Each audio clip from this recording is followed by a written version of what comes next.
दोस्तों नमस्कार, मैं हूं जसवीर मलिक और जनता की आवाज़ न्यूज़ चैनल में आपका स्वागत है। आज 15 जुलाई सन 2026 दिन बुधवार विक्रम संवत की बात करें तो 2083 वर्ष के आषाढ़ मास की शुक्ल पक्ष की प्रतिपदा तिथि यानी एकम तिथि आज है। आज मुख्य समाचारों की शुरुआत हम एक उन यात्रियों के लिए करते हैं जो प्रत्येक दिन ट्रेन में यात्रा करते हैं या जो ट्रेन के यात्री हैं। ट्रेन के यात्रियों के लिए भारतीय रेलवे और आईआरसीटी की वेबसाइट व ऐप में बड़े बदलाव किए गए हैं, जिसमें टिकट लेना, बुकिंग करना अब हुआ आसान। कोई भी व्यक्ति सरल तरीके से इस ऐप पर जाकर के टिकट बुक कर सकता है और अन्य जानकारी भी ले सकता है। दूसरी खबर की अगर हम बात करें तो केंद्रीय कैबिनेट की आज बैठक प्रधानमंत्री श्री नरेंद्र मोदी की अध्यक्षता में होगी, जिसमें कई अहम फैसलों पर मोहर लग सकती है। गुरुग्राम में एक सिरिंज बनाने वाली कंपनी के गोदाम में लगी आग, जिसमें भीषण आग से लाखों का माल जलकर हुआ स्वाहा। आग लगने का कारण अभी पता नहीं चल पाया है। Life long medicine syringe company की ये गोदाम थी, जिसमें अचानक रात में आग लगी और आग इतनी भयानक थी कि देखते ही देखते पूरे गोदाम में फैल गई, जिसको काबू पाने के लिए आसपास के कई क्षेत्रों से दमकल गाड़ियों को बुलाना पड़ा और घंटों बाद इस आग पर काबू पाया गया।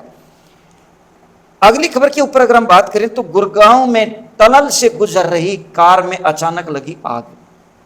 देखते ही देखते आग इतनी तेजी से फैली कि बड़ी मुश्किल से कार में सवार लोगों ने कूदकर जान बचाई, लेकिन टनल के अंदर हाईटेक टेक्नोलॉजी होने के कारण फायर ब्रिगेड आने से पहले ही टनल में लगे हुए इमरजेंसी सेंसर्स जो आग लगने से चलते हैं वो सक्रिय हो गए और फुहारा चलना शुरू हो गया और सेफ्टी फायर जो इक्विपमेंट लगे हुए थे वो एक्टिव हो गए। उनकी मदद से आग तुरंत कुछ ही मिनटों में कार की बुझा ली गई।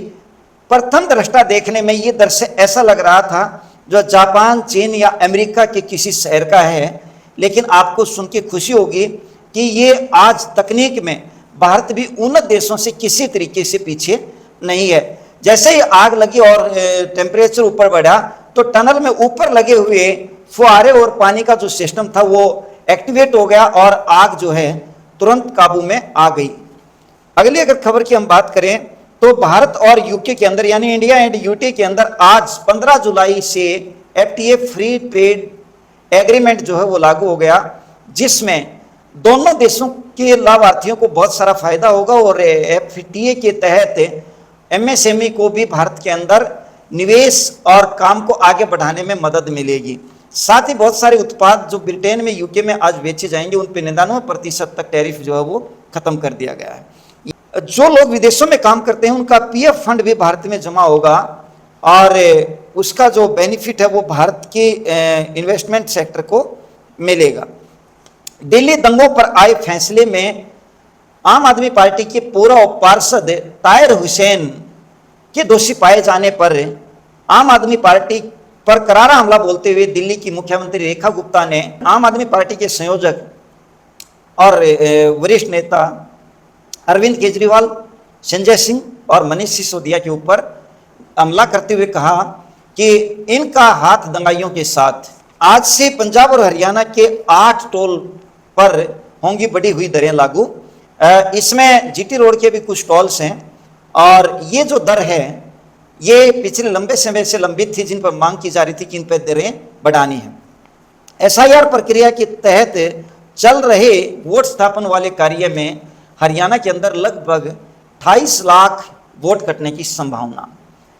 सबसे ज़्यादा वोटर जो बाहर हुए वो पंचकुला जिले में हुए और इस पर जिन उम्मीदवारों को दावा करना है या अपना इससे संतुष्ट नहीं है एसआईआर की प्रक्रिया से, वो अपने ऐप पर जाकर के या अपने ब्रांच के ऊपर जो बीएलओ है उससे मिलकर के अपने दस्तावेज देकर के दावा कर सकते हैं। निपुण हरियाणा के तहत गुरुग्राम के बच्चों की आवाज अब गूंजेगी रेडियो पर।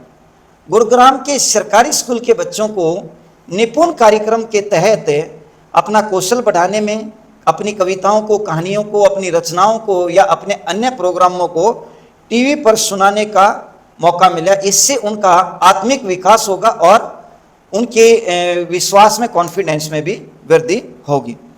हिसार जिले के बरवाला में 50 बिस्तरों वाला नया अस्पताल बनाया जाएगा, जो आधुनिक तकनीक और स्वास्थ्य विभाग की नई प्रणाली से लैस होगा। नारनौल हरियाणा में चिकित्सा शिक्षा विभाग के निदेशक यशेंद्र सिंह ने किया निरीक्षण, जिसमें निर्माणाधीन मेडिकल कॉलेज का निरीक्षण किया गया और जरूरी दिशा निर्देश दिए गए। ये थे आज के मुख्य समाचार। मिलते हैं अगले बुलेटिन में अलग समाचारों के साथ। जय हिंद, जय भारत।